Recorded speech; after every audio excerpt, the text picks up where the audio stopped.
What in your opinion, is the most reasonable proof of God? What have you found to be the most convincing proof of God's existence? Well, I think that those are two questions. For me, my favorite argument for the existence of God that I find the most compelling is a version of the cosmological argument. Ah, the cosmological argument. Oh, I've been waiting to sink my teeth into this one for a while now. Hello, everyone. I'm Professor Plink. I respond to various theological and ideological questions and claims from a rationalistic and naturalistic approach in an effort to give and explain the opposite viewpoint and help to balance the conversation. You know, back when I was going through my deconversion out of Christianity, I spent a time seeking out arguments in favor of God's existence in an effort to maintain my faith, as I was resistant to the idea of becoming an atheist. Throughout that time, I became aware of all the most common apologetic arguments. I've heard the ontological argument, the teleological argument, the argument from objective morality, the argument from beauty, the argument from human consciousness, the argument from authority vis-a-vis the Bible. I encountered them all. And all of them failed the proverbial sniff test with just the faintest amount of critical thinking and skepticism employed.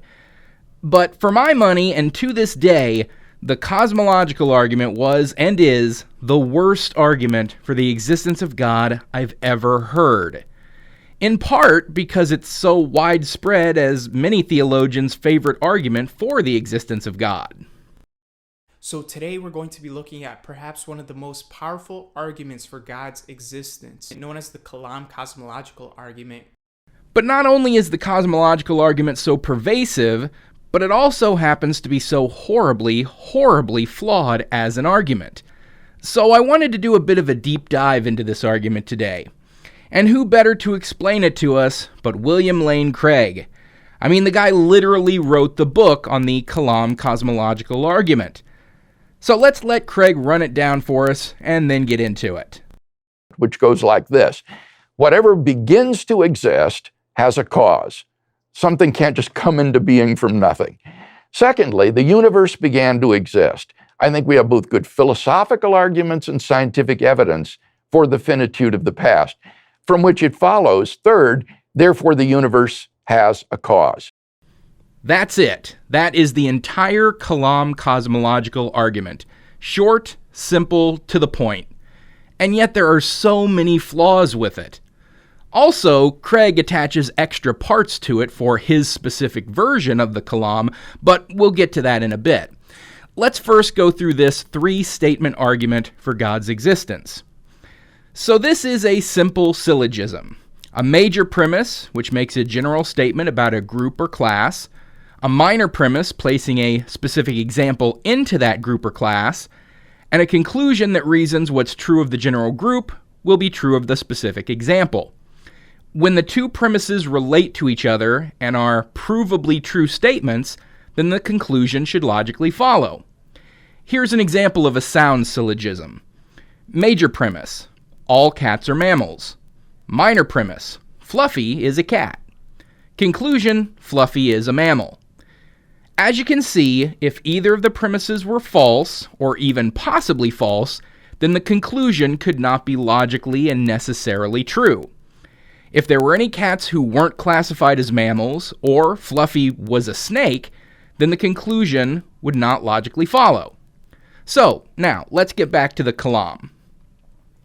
For the first premise, that whatever begins to exist has a cause. That is an absolute statement. It applies to absolutely everything that begins to exist. So if anything at all, begins to exist without a cause, then that statement is not necessarily true, and therefore the entire cosmological argument cannot be conclusively asserted. Well, there's the obvious objection to theologians who believe that God himself exists uncaused, which is where the special pleading of apologists comes into play. These rules apply to everything except God, because reasons.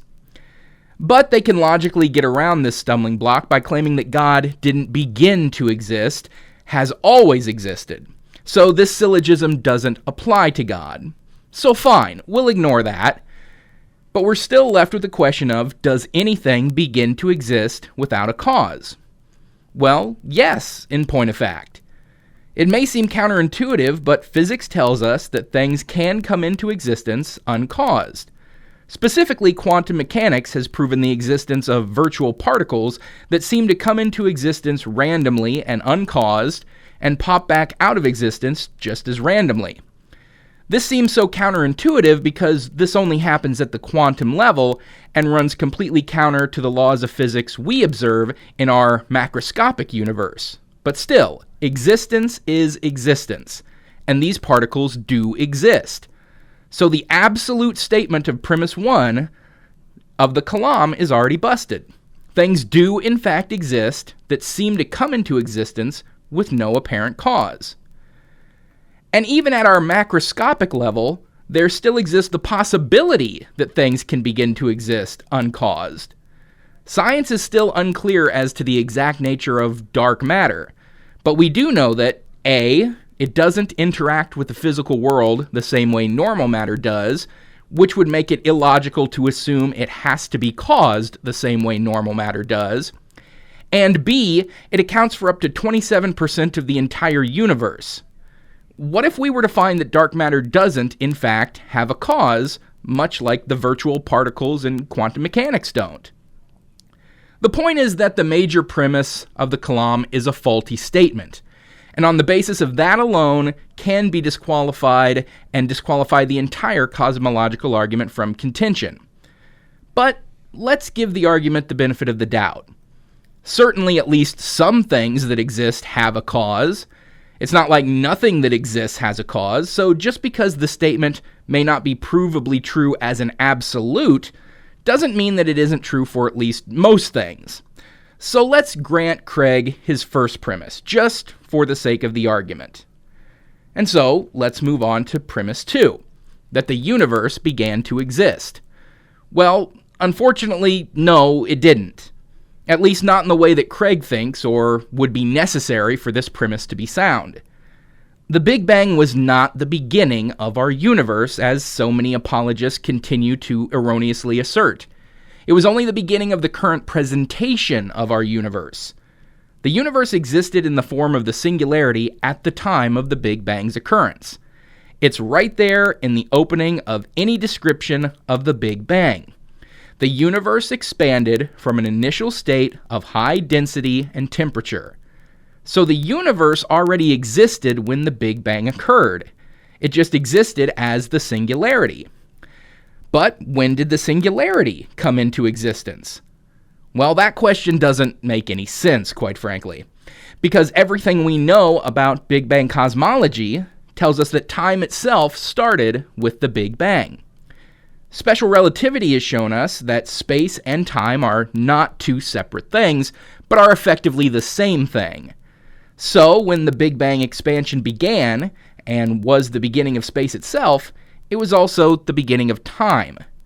So to ask a question of when did the singularity start to exist is a nonsensical question. You can't ask questions about time before there was time. And to assert that the singularity began to exist is to assert that there was a time in which it didn't exist, and that's not logically possible. So, as far as we are able to determine, everything we know about Big Bang cosmology tells us that no, the universe most definitely did not have a beginning. So that utterly breaks the second premise of the Kalam and debunks the entire argument. If the universe didn't begin to exist, then the first premise doesn't apply to it, as surely as all cats being mammals wouldn't apply to Fluffy if she were a snake.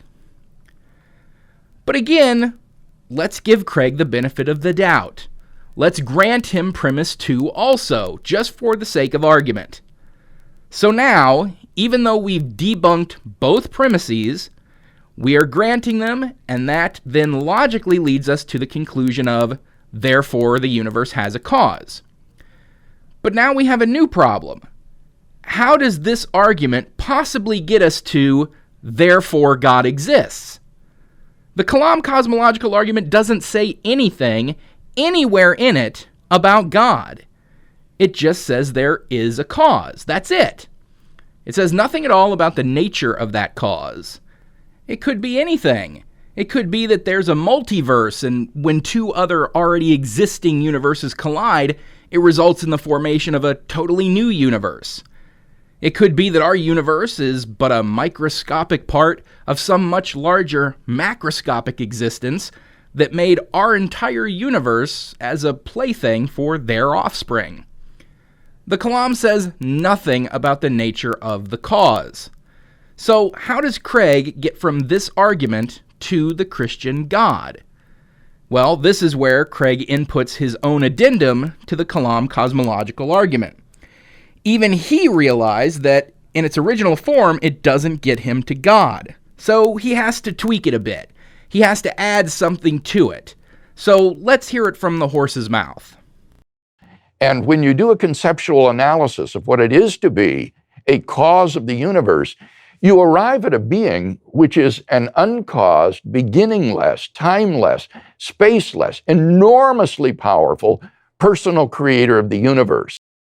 That's it? Where did all of that come from? Uncaused, beginningless, timeless, spaceless, enormously powerful, personal creator. How do you assert that, well, for one, it's a creator at all?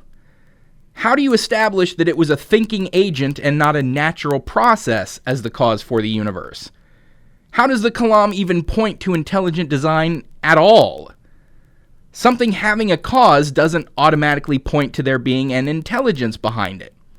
A volcano has a cause. It didn't always exist, but it was formed through plate tectonics. The movement of the tectonic plates caused them to collide millions of years ago, causing a massive fissure that had magma inside it that found its way to the surface due to subterranean pressure pushing it upwards. It was an entirely naturalistic process. Why couldn't the cause of the universe be just as naturalistic? Without bringing in other arguments like the argument from design or the fine-tuning argument, which all have their own flaws in reasoning, but just sticking with this, the Kalam cosmological argument, how do you possibly get from there was a cause to therefore God?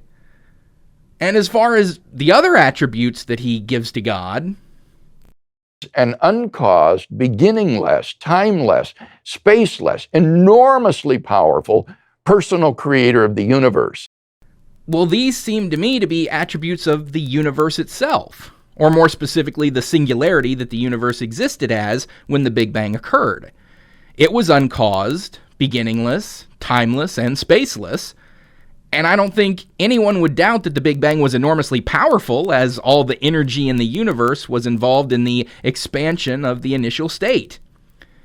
So Craig seems to be making some unsubstantiated leaps from the simple notion of the universe had a cause to, therefore, that cause must have been the Christian God who is all-powerful, all-knowing, all-good, created a vast universe of billions of galaxies, each containing billions of stars, trillions of planets, but only cares about what happens on one of those planets, or more specifically, what happens on one of those planets 14 billion years into the universe's existence, and really, really cares about who you're allowed to fall in love with and whether or not you eat meat on Fridays.